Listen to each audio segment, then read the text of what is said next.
Hello examiner SSLC family, നിങ്ങളുടെ പലരുടെയും മനസ്സിലൊരു സംശയം ഉണ്ടോ? സാർ, എനിക്ക് 10ാം ക്ലാസ്സിൽ ഫുൾ A+ കിട്ടണമെന്നൊക്കെ ഒരു ആഗ്രഹമുണ്ട്. എനിക്ക് മാത്രമല്ല, എൻ്റെ പേരൻസിനും ആഗ്രഹമുണ്ട്. ഞാനത് സാധിച്ചെടുത്താൽ എൻ്റെ പേരൻസിനും എനിക്കൊക്കെ വലിയ സന്തോഷമാണ്. പക്ഷെ ഒരു പ്രശ്നമുണ്ട്, ഞാനൊരു പഠിപ്പിസ്റ്റൊന്നുമല്ല. അതായത് ക്ലാസ്സിലെ ടോപ്പ് 10 പേരോ ടോപ്പ് 5 പേരോ എടുത്തു നോക്കിയാൽ ഞാൻ അതിലൊന്നുമില്ല. അങ്ങനെയാണ് എനിക്ക് ഈ ഫുൾ A+ നേടിയെടുക്കാൻ പറ്റുമോ? കാര്യം, ഞാൻ പഠിക്കാനൊക്കെ റെഡിയാണ്, ഓക്കെ, നന്നായിട്ട് ഹാർഡ് വർക്ക് ഒക്കെ ചെയ്യാൻ റെഡിയാണ്. പക്ഷെ ഞാനൊരു പഠിപ്പിസ്റ്റ് അല്ല. ഞാൻ അങ്ങനെ ഭയങ്കര എക്സ്ട്രാ ഓർഡിനറിയോ അല്ലെങ്കിൽ ഭയങ്കര എക്സ്ട്രാ സ്മാർട്ടുള്ള ആളൊന്നുമല്ല. ഞാൻ ഒരു ആവറേജ് ആണ്. ഒരു എബോ ആവറേജോ ബിലോ ആവറേജോ അറൗണ്ട് ആവറേജ് ഒക്കെയാണ്. എന്നെ കൊണ്ട് ഇത് സാധിച്ചെടുക്കും. അല്ലേ, ഈ പഠിപ്പിസ്റ്റുകൾക്ക് മാത്രം പറഞ്ഞിട്ടുള്ള ആരാണ് ഈ ഫുൾ A+? അപ്പോൾ അതിനുള്ള കൃത്യമായിട്ടുള്ള ഒരു ഉത്തരമായിരിക്കും ഈ വീഡിയോയിൽ നമ്മൾ നോക്കാൻ പോകും. ഓക്കെ, അപ്പോൾ നമുക്ക് ഒരുമിച്ച് നോക്കാം ഇതിൻ്റെ ഉത്തരം എന്തായിരിക്കും കേട്ടോ. ഞാനൊരു ആൻസർ അങ്ങോട്ട് പറഞ്ഞു തരാൻ പോകുന്നില്ല. നമുക്ക് ഒരുമിച്ചൊന്ന് ചിന്തിച്ച് നോക്കാം. ഓക്കെ, നിങ്ങളൊന്ന് ആലോചിച്ച് നോക്ക്. ഈ പഠിപ്പിസ്റ്റ് ആയതുകൊണ്ട് ചില എക്സാംസിന് കുറച്ച് അഡ്വാൻറ്റേജ് ഉണ്ടാവും. ഫോർ എക്സാമ്പിൾ, നിങ്ങൾ ആലോചിച്ച് നോക്ക്, നിങ്ങൾ പഠിപ്പിസ്റ്റ് ആണെങ്കിൽ നല്ല ഡിഫിക്കൽട്ട് ആയിട്ടുള്ള സിലബസ് ഉള്ള ഒരു എക്സാം നിങ്ങൾക്ക് അഡ്വാൻറ്റേജ് ഉണ്ടാവില്ലേ? ശരിയല്ലേ? തീർച്ചയായും. നിങ്ങളൊരു പഠിപ്പിസ്റ്റ് ആണെങ്കിൽ, ഡിഫിക്കൽട്ട് സിലബസ് ആണെങ്കിൽ നിങ്ങൾക്കൊരു അഡ്വാൻറ്റേജ് ഉണ്ടാവും. പഠിപ്പിസ്റ്റ് അല്ലാത്തവർക്ക് ഈ ഡിഫിക്കൽട്ട് സിലബസ് ബുദ്ധിമുട്ടാണെങ്കിൽ ആ അഡ്വാൻറ്റേജ് അവർക്ക് കിട്ടില്ല. അപ്പം പഠിപ്പിസ്റ്റ് അല്ലാത്തവർക്ക് ആ പരീക്ഷ എഴുതി നല്ല മാർക്ക് കിട്ടാനോ അല്ലെങ്കിൽ ഫുൾ A+ കിട്ടാനോ ബുദ്ധിമുട്ടായിരിക്കും. ശരിയല്ലേ? അപ്പം നിങ്ങൾ ആലോചിക്കേണ്ടത്, നമ്മുടെ SSLCയുടെ സിലബസ് ഡിഫിക്കൽട്ട് ആണോ? സത്യം പറയുകയാണെങ്കിൽ, വളരെ അൺബയസ്ഡ് ആയിട്ട് ഉള്ള ഓണസ്റ്റ് ഒപ്പീനിയൻ പറയുകയാണെങ്കിൽ SSLCയിലെ സിലബസ് ഒരു ബുദ്ധിമുട്ടില്ല. അത്ര സിമ്പിൾ സിലബസ് ആണ്. ഓക്കെ, നിങ്ങൾ ശരിക്കും ബുദ്ധിമുട്ടുള്ള സിലബസ് നിങ്ങൾ ഫേസ് ചെയ്യാൻ പോകുന്നത് +1ലും +2ലാണ്. അവിടെ കുറച്ച് ബുദ്ധിമുട്ടാണ്. ഓക്കെ, അവിടെ നോക്കുമ്പോഴും അതും വലിയ ബുദ്ധിമുട്ടല്ല എന്ന് വേണമെങ്കിൽ പറയാം. നിങ്ങൾ എപ്പോൾ കമ്പയർ ചെയ്യുമ്പോൾ അതിനെ നിങ്ങൾ നീറ്റിൻ്റെയോ അല്ലെങ്കിൽ JEEയുടെയോ സിലബസും അതിൻ്റെ ലെവൽ ഓഫ് ഡിഫിക്കൽറ്റിനോടൊക്കെ കമ്പയർ ചെയ്യുമ്പോൾ +1ലും +2ലും ഈസി ആവും. അപ്പോൾ അതിലും എത്രയോ ഈസിയാണ് SSLC സിലബസ്. SSLCയിൽ ബേസിക്സ് മാത്രമേ പഠിക്കാനുള്ളൂ. ഒരു സബ്ജക്റ്റിൻ്റെ, ഫിസിക്സ് ആയിക്കോട്ടെ, കെമിസ്ട്രി ആയിക്കോട്ടെ, മാത്സ് ആയിക്കോട്ടെ, ബയോളജി ആയിക്കോട്ടെ, ഒന്നിൻ്റെയും ഡെപ്തിലേക്ക് നമ്മൾ അതിൽ പോയി ട്രാപ്ഡ് ആവുന്നില്ല. അപ്പം എൻ്റെ ഉത്തരം എത്രയേ ഉള്ളൂ, സിലബസ് ഡിഫിക്കൽട്ട് ആയിരുന്നെങ്കിൽ പഠിപ്പിസ്റ്റ് ആയതുകൊണ്ട് വളരെയധികം അഡ്വാൻറ്റേജ് കിട്ടും. പഠിപ്പിസ്റ്റ് ആയാലേ നല്ല മാർക്ക് കിട്ടുള്ളൂ. പക്ഷേ സിലബസ് ഡിഫിക്കൽട്ട് അല്ല, അപ്പോൾ നിങ്ങൾ പഠിപ്പിസ്റ്റ് ആവേണ്ട ആവശ്യമില്ല. ആ ഒരു ആസ്പെക്റ്റിൽ നോക്കുകയാണെങ്കിൽ. അതേപോലെ next aspect, SSLC public examination ബുദ്ധിമുട്ടാണ്. വീണ്ടും അവിടെ നമ്മുടെ പഠിപ്പിസ്റ്റുകാർക്കേ തിളങ്ങാൻ പറ്റുള്ളൂ. അപ്പോൾ അടുത്ത ചോദ്യം നിങ്ങൾ ചോദിക്കേണ്ടത്, ഈ പരീക്ഷ ബുദ്ധിമുട്ടാണോ? തീർച്ചയായിട്ടും അല്ല. പരീക്ഷ ഒട്ടും ബുദ്ധിമുട്ടല്ല. വളരെ ഈസി അഥവാ മോഡറേറ്റ് എക്സാം എന്ന് പറയാൻ പറ്റുന്ന എക്സാമാണ്. ഒരു രീതിയിലും നിങ്ങളെ കുഴപ്പിക്കുന്ന തരം ചോദ്യങ്ങൾ അതിൽ ചോദിക്കില്ല.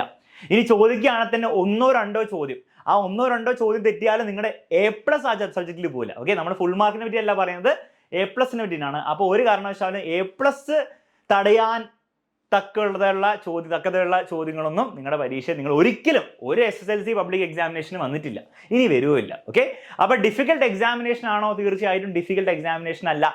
ഡിഫിക്കൽട്ട് ആയിരുന്നെങ്കിൽ പഠിപ്പിസ്റ്റുകാർക്ക് തിളങ്ങാൻ പറ്റുണ്ടായിരുന്നുള്ളൂ. പക്ഷെ ഡിഫിക്കൽട്ട് അല്ല. അപ്പോൾ അതിൻ്റെ അർത്ഥം എന്താണ്? ആർക്കും A+ നേടിയെടുക്കാം. ഈ ഒരു ആസ്പെക്റ്റിൽ മനസ്സിലാകുന്നുണ്ടല്ലോ. ഓരോ ആസ്പെക്റ്റും നോക്കാം. ഓക്കെ, ഇനി അടുത്തത്, ഇതൊരു കോമ്പറ്റീഷൻ ബേസ്ഡ് എക്സാം ആണോ? ഒരു competition based exam, for example NEET പരീക്ഷ. നിങ്ങളുടെ SSLC കഴിഞ്ഞിട്ട് നിങ്ങൾക്ക് ഡോക്ടർ ആവാനാണ് ആഗ്രഹമെങ്കിൽ +1 +2 ഒക്കെ പഠിച്ചിട്ട് നിങ്ങൾ നീറ്റ് എക്സാം എഴുതണം. നിങ്ങൾ IITയിലും NITസിലൊക്കെയാണ് പഠിക്കാൻ ആഗ്രഹമെങ്കിൽ നിങ്ങൾ JEE എക്സാമിനേഷൻ എഴുതണം.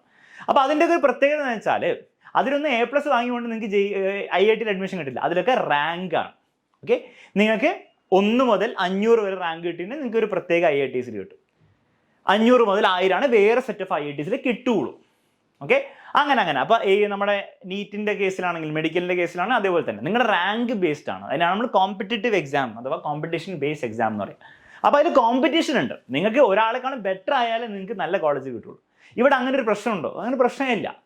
അതായത് A+ കിട്ടുന്ന എല്ലാവരും ഈക്വലാണ്. അപ്പോൾ അവിടെ ഒരു കോമ്പറ്റീഷൻ്റെ ഇഷ്യൂവേ വരുന്നില്ല. കോമ്പറ്റീഷൻ ഉണ്ടായിരുന്നെങ്കിൽ നിങ്ങൾ അടിപൊളിയായാൽ പോരാ, നിങ്ങൾ മറ്റവനേക്കാളും അടിപൊളിയാവണം. ഇവിടെ അങ്ങനെയൊന്നുമില്ല. നിങ്ങൾ സാധാരണ പോലെ അടിപൊളിയായാൽ മതി. അപ്പോൾ കോമ്പറ്റീഷൻ ഇല്ല, അതുകൊണ്ട് അവിടെ അഡ്വാൻറ്റേജ്. ഓക്കെ, SSLC A+ന് കോമ്പറ്റീഷൻ ഒന്നുമില്ല. നിങ്ങൾക്ക് കിട്ടിയാലും വേറെ ആൾക്ക് കിട്ടിയാലും എല്ലാം ഒരേപോലെ തന്നെ, എല്ലാ A+ ഒരേപോലെ തന്നെയാണ്. ഇനി വേറൊരു കാര്യം, മറ്റേ ആൾക്ക്, നിങ്ങളുടെ ഫ്രണ്ടിന് കിട്ടിയോണ്ട് നിങ്ങൾക്ക് ലൂസ് ചെയ്യുമോ? ഇല്ല, ഒരിക്കലും ഇല്ല. പക്ഷേ കോമ്പറ്റീഷൻ ബേസ്ഡ് എക്സാമിൽ അങ്ങനെയല്ല. 500 റാങ്ക് നിങ്ങളുടെ ഫ്രണ്ടിന് കിട്ടിയാൽ നിങ്ങൾക്ക് ഒരു റാങ്ക് പോകും. നിങ്ങളെക്കാൾ ഒരു റാങ്ക് മുന്നിലാണ് അയാൾക്ക് കിട്ടിയെങ്കിൽ നിങ്ങളുടെ റാങ്ക് ബാക്കോട്ട് പോകുന്നതാണ് അർത്ഥം. മനസ്സിലായില്ലേ? ആ പ്രശ്നം ഇവിടെ ഇല്ല. നിങ്ങളുടെ ഫ്രണ്ടിന് A+ കിട്ടിയാൽ അത് ഒരു കാരണവശാലും നിങ്ങളുടെ A+നെ അത് ബ്ലോക്ക് ചെയ്യുന്നില്ല. ഐഡിയ മനസ്സിലാവുന്നുണ്ടോ? ശരി. ലാസ്റ്റ് കാര്യം, സാർ ഇതൊക്കെ സമ്മതിച്ചു, ഓക്കെ, സിലബസ് ഡിഫിക്കൽട്ട് അല്ല, എളുപ്പമാണ്, പരീക്ഷ ഡിഫിക്കൽട്ട് അല്ല, അതും എളുപ്പമാണ്, കോമ്പറ്റീഷൻ ഒന്നുമില്ല, അതും നല്ല കാര്യം, ഓക്കെ, ഈ കാര്യങ്ങളൊക്കെ കൊണ്ട് തന്നെ പഠിപ്പിച്ചല്ലാത്ത എനിക്കും നേടിയെടുക്കാൻ പറ്റും, ശരിയല്ലേ? നിങ്ങൾ ലോജിക്കലി ഒന്ന് ആലോചിച്ച് നോക്കിയേ, ശരിയല്ലേ? പക്ഷേ ഇതൊക്കെ ചെയ്തിട്ടും A+ വളരെ കുറച്ച് പേർക്ക് ഗവൺമെന്റ് കൊടുക്കുന്നുള്ളൂ എന്ന് തീരുമാനിച്ചാലോ? ഓക്കെ, ഇതൊക്കെ എളുപ്പമാണ്, സിലബസ് എളുപ്പമാണ്, എക്സാം എളുപ്പമാണ്, ഒക്കെ ശരിയാണ്. പക്ഷേ A+ കുറച്ച് പേർക്ക് കിട്ടുന്നുള്ളെങ്കിലോ? അങ്ങനെയാണ് എനിക്ക് A+ കിട്ടില്ലല്ലോ. അപ്പം നമ്മൾ റിയലിസ്റ്റിക്കലി സംസാരിക്കാം. കഴിഞ്ഞ വർഷം 2022 SLC പരീക്ഷ കഴിഞ്ഞപ്പം ഇതായിരുന്നു സ്റ്റാറ്റിസ്റ്റിക്സ്. ഫുൾ A+ കിട്ടിയവരുടെ എണ്ണം 44,000 അപ്രോക്സിമേറ്റ്ലി. പരീക്ഷ എഴുതിയവരുടെ എണ്ണം 4.2 ലക്ഷം. ഓക്കെ, ഇത് കഴിഞ്ഞ വർഷത്തെ സ്റ്റാറ്റിസ്റ്റിക്സ് ആണ്. ഇതിൻ്റെ അർത്ഥം എന്താണ്? ഇതിൻ്റെ അർത്ഥം ഓൾമോസ്റ്റ് 10% ആൾക്കാർക്ക് ഫുൾ A+ കിട്ടി. ഇനി അത് നല്ലൊരു നമ്പറാണോ കുറവുള്ള നമ്പറാണോ? അത് പലർക്കും പല ഒപ്പീനിയൻസ് ഉണ്ടാവും. എന്നെ സംബന്ധിച്ചിടത്തോളം ഇത് അത്യാവശ്യം നല്ലൊരു നമ്പറാണ്. അതായത് ഒരു പരീക്ഷ എഴുതിയിട്ട് 10% ആൾക്കും അതിൻ്റെ ബെസ്റ്റ്, ഓക്കെ, നിങ്ങൾക്ക് ഈ പരീക്ഷ കിട്ടാൻ പറ്റുന്ന ഏറ്റവും വലിയ അവാർഡ് എന്താണ്, അല്ലെ ഏറ്റവും വലിയ പ്രൈസ് എന്താണ്, അല്ലെ ഏറ്റവും വലിയ പൊസിഷൻ എന്താണ്? Full A+. അതിൽ കൂടുതലൊന്നും കിട്ടാൻ പോകുന്നില്ലല്ലോ, വേറെ ഗോൾഡ് മെഡലോ അങ്ങനത്തെ പരിപാടി ഒന്നുമില്ലല്ലോ, ഫുൾ A+. അത് ഈ പരീക്ഷയിലെ ഏറ്റവും ഹയസ്റ്റ് അവാർഡ് 10% പേർക്ക് കിട്ടുക എന്ന് പറഞ്ഞാൽ അത് അത്യാവശ്യം നല്ലൊരു നമ്പറാണ്. 100 പേര് എഴുതിയ 10 പേർക്ക് ഫുൾ A+ കിട്ടി. അത് വലിയൊരു നമ്പറാണ്, ഓക്കെ, അതിലൊരു സംശയമില്ല. പലരും പറയും ഇപ്പം ഇതിൻ്റെ മുൻപത്തെ വർഷം കുറേ പേർക്ക് കിട്ടിയിട്ടുണ്ടായിരുന്നു. ആക്ച്വലി എനിക്ക് തോന്നുന്നു 1 ലക്ഷം പേർക്ക് എത്രയോ ഫുൾ A+ കിട്ടിയിട്ടുണ്ടായിരുന്നു. അപ്പോൾ അത് വെച്ച് കമ്പയർ ചെയ്ത് നോക്കുമ്പോൾ ഇത് കുറവാണ്. നിങ്ങൾ എഴുതാൻ പോകുന്ന 2023 അതിനുശേഷം നിങ്ങൾ ഈ വീഡിയോ കാണുന്നെങ്കിൽ നിങ്ങളുടെയൊക്കെ വർഷങ്ങളിലും ഓൾമോസ്റ്റ് ഈ ഒരു ശതമാനം, ഈ ഒരു പെർസെൻറ്റേജ് ആയിരിക്കും മെയിൻറ്റെയിൻ ചെയ്യുക, ഓക്കെ. കാരണം അത് പണ്ടത്തെ കോവിഡ് ബാച്ച് ആയിരുന്നു, അവർക്ക് പ്രോപ്പർ ക്ലാസ് ഒന്നും കിട്ടിയില്ല, അതുകൊണ്ടായിരിക്കാം. ഓക്കെ, അതെന്തിനാണ് ഈ ഒരു പെർസെൻറ്റേജ് ആയിരിക്കും മെയിൻറ്റെയിൻ ചെയ്യുക. അപ്പം നിങ്ങൾ ആലോചിച്ച് 10% പേർക്ക് കിട്ടും. ഞാൻ നേരത്തെ പറഞ്ഞ കാര്യങ്ങളൊക്കെ അനുസരിച്ച് കറക്റ്റ് പഠിച്ചാൽ നിങ്ങൾക്ക് തീർച്ചയായിട്ടും 10% വീഴാൻ പറ്റും, ഓക്കെ.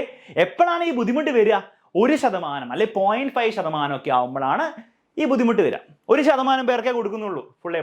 ബുദ്ധിമുട്ട് വരില്ല? തീർച്ചയായിട്ടും ബുദ്ധിമുട്ട് വരും, മനസ്സിലായി? അപ്പോൾ അതൊന്നും നല്ല കേസ്, ഓക്കെ. ഇപ്പോൾ നീറ്റ് എക്സാമിൻ്റെ ആണെങ്കിൽ IIT എക്സാംസ് ഒക്കെ ആണെങ്കിൽ നിങ്ങൾ IITയിലും എയിംസിലും നല്ല ഗവൺമെൻറ് മെഡിക്കൽ കോളേജിൽ കയറണം, നിങ്ങൾക്ക് 1% ഉള്ളിൽ വരണം, ടോപ്പ് 1%. ഇത് ടോപ്പ് 10% വന്നാൽ മതി.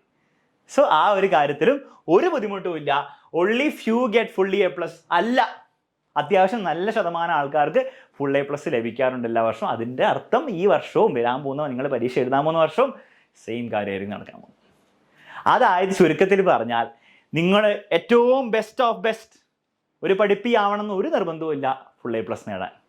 ആകെ ശ്രദ്ധിക്കേണ്ട കാര്യം അത്യാവശ്യം ഹാർഡ് വർക്ക് ചെയ്യുക. ആദ്യം മുതൽ തന്നെ പഠിക്കേണ്ട കാര്യങ്ങൾ വൃത്തിയായിട്ട് മനസ്സിലാക്കി പഠിക്കുക.